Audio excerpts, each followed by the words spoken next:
यहाँ तक एजाज साहब ने जो इस इलाके के अंदर डेवलपमेंट का काम किया है तो वो लोगों के सामने आया है। उन्होंने जिस प्रकार का भी काम है वो उन्होंने मुमकिन करके यहाँ दिखाया, जो नामुमकिन काम भी था उसको मुमकिन करके यहाँ दिखाया है। यहाँ की डेवलपमेंट जो है 2002 से पहले भी देखी जाए और इसके बाद आज भी देखा जाए कि ग्राउंड पे उन्होंने किस सतह का काम किया है। हमने क्यों एजाज अहमद खान को नाकार दिया? बिल्कुल ऐसा नहीं है। धोखा जो है आज फिर कौम को दिया। जो PAGD बनाया उन्होंने, पीपल अलायंस गुफ्कार डिक्लेरेशन के नाम से, जो 3 पार्टियां जो है एक साथ हो गई, तो उसके कारण जो है इन्होंने एक माजराई शुमारी का एक फिर से एक रटा लगा के कौम को एक धोखा दिया। क्योंकि 73 साल इनके पास हुकूमत रही, जब इनके पास अपर हाउस भी था, असेंबली का लोअर हाउस भी था, इनके पास स्टेट का दर्जा भी था, तब ये प्रोटेक्ट नहीं कर पाए इस दफ़ा 370 और 35A को। तो आज जब ये खो गया है, हमसे छीन लिया गया है, तो आज कह रहे हैं हम इसको वापस लाएंगे। और फिर उन्होंने 4-5 साल के लिए अपने प्लेटफार्म को सजाने के लिए फिर ये एक लोगों में वो चीज़ डाल दी। तो यहाँ की बेशतर जो आम है, आप देख रहे हो यहाँ की टोपोग्राफी इस इलाके की, आलू के नाम पे जो उन्होंने बात करी थी, वो आलू वाली ज़मीन भी आज जो है गवर्नमेंट कहीं न कहीं उनसे वापस ले रही है, क्योंकि उसके लिए उन्होंने कोई ऐसा कानून नहीं बनाया है जिस पे वो आज आलू भी खा सकते हैं। वो ज़मीनें भी छीनी जा रही हैं। देखो, उन्होंने तो सबसे पहले इस 73 सालों में कौम को धोखा दिया है। धोखे के सिवा उन्होंने कुछ नहीं उन्होंने दिया है। जब उन्होंने पार्लियामेंट इंडिया के पार्लियामेंट के अंदर ये चीज़ रखी, तो वहाँ उन्होंने दफ़ा 370 और 35A को जब वहाँ पे रखा था, तो उसमें शेख साहब भी एक मेंबर थे, तो उन्होंने वहाँ उसको टेम्परेरी रखा था। तो अगर शेख साहब इतना हमारा हमदर्द और खैर ख्वाह था, तो तब उन्होंने उसको परमिट क्यों नहीं वहाँ पर लिखा?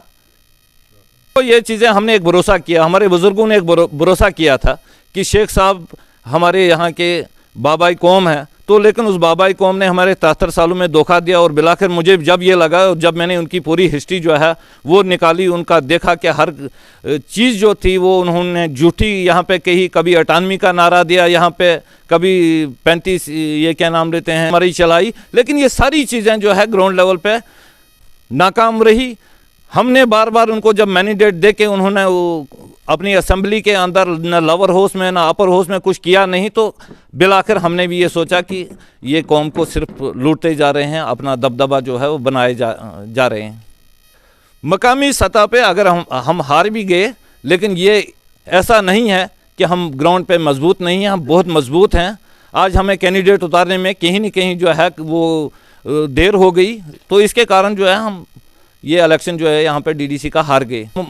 बात ये माहौल है कि लोगों को यहाँ डेवलपमेंट चाहिए। अगर वो डेवलपमेंट नहीं बनती है तो खुद ब खुद जो है लोग वापस आना शुरू करेंगे। उनके पास मुतबादल जो हमारे पास एक ही कैंडिडेट है वो है चौधरी एजाज अहमद खान, जिन्होंने यहाँ की डेवलपमेंट शुरू की और वही इसको पाई तकमील तक पहुँचा सकते हैं। तो लोगों ने उनको दे दी है, अब उन्होंने अपनी पावर को इस्तेमाल करके लोगों को वो चीज़ें प्रोवाइड करनी हैं।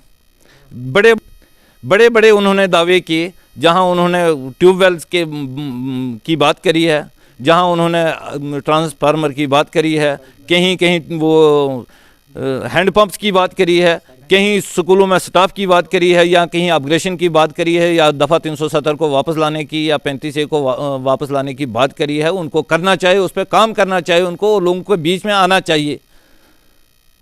बिल्कुल गए हैं, बिल्कुल गए हैं। मेरे ख्याल में वो अपने आम आदमी पार्टी का एक कैंडिडेट जो है महराज मलिक के नाम से, वो दिल्ली में अपने अवाम से मेरा यही पैगाम रहेगा कि ट्रेलर सामने आ गया है। अब रील कब चलती, फिल्म कब चलती है, फिल्म अभी बकाया है, वो लोग आने वाले वक्त में देख लेंगे फिल्म कब चलेगी।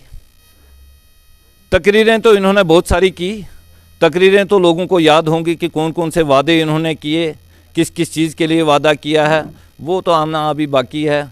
अब वो लोगों के सामने शायद कुछ समय के, बिल्कुल ये दुगली पॉलिसी है। पहले तो इन्होंने इनकार बाइकाट किया था, सरपंची में इन्होंने बाइकाट किया था, यहाँ पे भी इन्होंने पहले ऐलान किया था कि हम बाइकाट करेंगे, लेकिन जब इलेक्शन का बिगल बज गया तो वहाँ इनका फिर गुफ्कार अलायंस भी नहीं चला। वहाँ इन्होंने अपने कैंडिडेट्स को अंदर अंदर से खोखला भी कर दिया कहीं न कहीं जगह पे। अब कांग्रेस को सबसे ज़्यादा धोखा हुआ, PDP को धोखा हुआ, लोन साहब को धोखा हो गया, उनकी पार्टी तो अंदर से इन्होंने खोखली कर दी। आज वो बहक नहीं रही, आज बहकाया गया उनको। उन्होंने फिर एक बार से ये भरोसा किया है कि बा वो जो नारा था वो उन्होंने फिर एक बार देखा कि फिर एक बार इसको आजमाइश करते हैं। देखो, जहाँ तक बीजेपी का सवाल रहा, बीजेपी तो अपना उनका एक ही मैनिफेस्टो है, डेवलपमेंट तो उन्होंने करी नहीं आज तक। उन्होंने जो वादे किए थे कि स्टेट को तोड़ के आप डायरेक्टली जो है सेंटर से हम पैसा यहाँ दे देंगे, यहाँ का नक्शा बदलेंगे, लेकिन अभी तक वो उसमें नाकाम रहे हैं।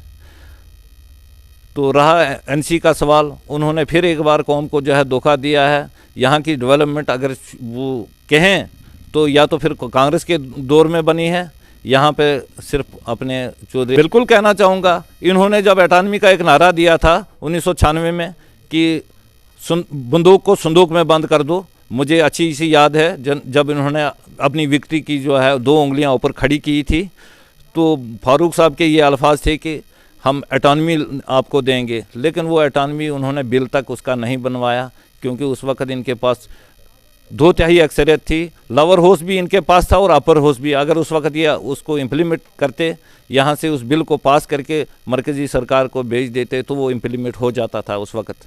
लेकिन अब वो खो गया है, अब उसको वापस लाने की बातें की जा। बिल्कुल परेशानी का वो सामना कर रही है इस वक्त। आवाम जो है वो बेबस हो चुके हैं और परेशानियों का सामना कर रही है। इस वक्त चुने हुए नुमाइंदों को सामने आना चाहिए, उनको लोगों के बीच में जाना चाहिए, उनका कम से कम शुक्रिया तो अदा करना चाहिए। अभी तक 1 महीना गुजर भी गया, लेकिन अभी तक उन्होंने आवाम का शुक्रिया भी नहीं किया। जहां इन्होंने एक मार्जिनल वोट लिया है हर इलाके से, लेकिन वहां उन लोगों का शुक्रिया अदा करने भी वो कैंडिडेट नहीं आए। आवाम को मैं यही मैसेज देना चाह रहा हूं कि यहाँ की अगर डेवलपमेंट कोई शुरू करेगा तो वो सिर्फ वाहिद हमारे कैंडिडेट हैं चौधरी एजाज अहमद खान साहब। चाहे वो किसी भी पार्टी में जाएं, वही इस चीज़ को, हमारी डेवलपमेंट को आगे ले सकते हैं। जी रज़ा साहब, आज हमने अपनी पार्टी की एक मीटिंग बुलाई थी यहाँ ब्लॉक संगलदान के अंदर। जैसा कि हमारे कायद जनाब एजाज अहमद खान साहब का हुक्म था कि इलेक्शन के बाद एक मुख्तसर सी मीटिंग की थी हमारे ब्लॉक प्रेसिडेंट साहब ने। उसके बाद आज हमें मौका मिला, आज हम सब साथी इकट्ठे बैठे थे, हमने विचार किया और आगे किस तरीके से पार्टी को आगे लेकर जाना है, मजबूत करना है, उस पर कुछ विचार करने थे। इसीलिए हम आज सारे लोग यहाँ इकट्ठे हुए थे और उसी पर हमारी बात थी आज। देखिए रज़ा साहब, इंतखाबात में हमने बड़े अच्छे तरीके से इलेक्शन कंटेस्ट किया, हमारे पूरी पार्टी ने, और डिस्ट्रिक्ट रामबन के अंदर खासकर गूल और संगलदान के अंदर। लेकिन हमारी हार की वजह ये रही कि कहीं ना कहीं हमारा एक मैंडेट भी थोड़ा लेट मिला, और जहां हमारे कायद ने एक पार्टी को, पीछे आप बखूबी जानते हैं कि वो कांग्रेस पार्टी से थे, उसके बाद उन्होंने जो है कांग्रेस पार्टी को अलविदा कह के नई पार्टी, नई एक तंजीम बनाई, जम्मू कश्मीर अपनी पार्टी। और उसके बाद कोविड का बीच में वक्त आ गया, 1 साल हमारा कोविड के में निकल गया, हम एक दूसरे से मिल भी नहीं पाए। बीच में ही सरकार ने ये इलेक्शन अनाउंस किया, वक्त थोड़ा कम था। लेकिन देखिए, हमारी पार्टी का क्लियर स्टैंड है कि हम इलाके की तामीर और तरक्की के लिए काम करेंगे। यहाँ इक़्तिदार में भारतीय जनता पार्टी है। भारतीय जनता पार्टी ने 2014 से लेकर इस वक्त तक यहाँ ग्राउंड पे कोई भी काम नहीं किया, और ना किसी डेवलपमेंट के किसी भी काम में आगे आए हैं वो इस वक्त तक।